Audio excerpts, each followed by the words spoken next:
We are talking with Steve from collegefootballwinning.com, previewing bowl games here on SBR TV. Now we're going to get to the Compass Bowl, which is SMU and Pitt. Pitt is having their coaches left the team, and there's a lot of bitterness reported to be on the part of Pitt. So I look at that as just an unknown that you can't really know about unless you're in the locker room. I mean, maybe Pitt is just like pissed off in a way that'll make them just, mail it in and quit on the game, in which case SMU would be a great bet. Or maybe they're pissed off in a way that makes them say, no, we're professionals. We're going to, give it our all anyway, and that'll make them hyper motivated and focused, in which case Pitt getting a cover as a 3.5 point favorite would be a good bet.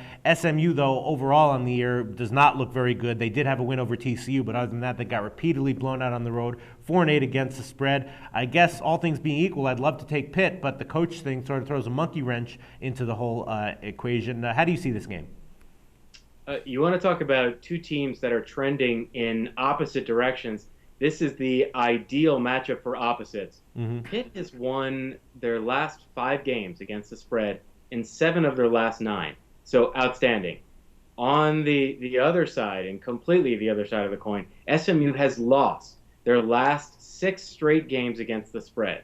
So trending right there, we definitely like Pitt there. Pitt beat Kentucky and covered the spread in this very bowl game. Last year it was 27-10, and Pitt was a 4.5 point favorite.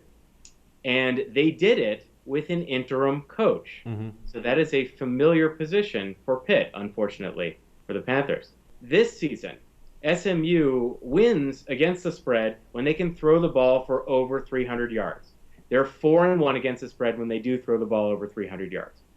Now, against FBS teams this year, Pitt has allowed only one team, Iowa, to pass for over 300 yards. And that was way back on September 17th. As you know, the stud running back, Zach Line, who is responsible for more than 86% of SMU's rushing offense, is out. And he's been out the last 2 games. Now, the horrible news for each team, Pitt's horrible is Pitt is dead last in sacks allowed. Bad news for Pitt. But the even more horrible is SMU is dead last, 120th in the FBS, in turnover margin. Seriously bad news. So, as we had mentioned before with other bowl games, last year in bowl games, teams with the better average ranking for combined offensive and defensive scoring, they were 65.7% against the spread.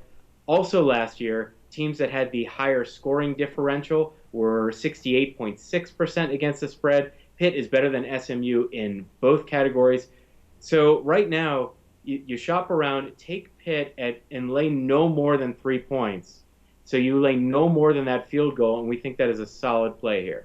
Yeah, that might be the case. And I guess you feel like the bitterness that I've been reading about in the Pitt locker room, you think that's sort of just a chance worth taking, that the team might not be just disheartened and not interested in getting a good win?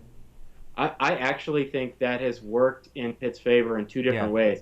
I think it can work in their favor emotionally in terms of motivation, showing them that this team is too good to be walked out on in that fashion. Mm-hmm. And the second is the line has really climbed down to something we like now.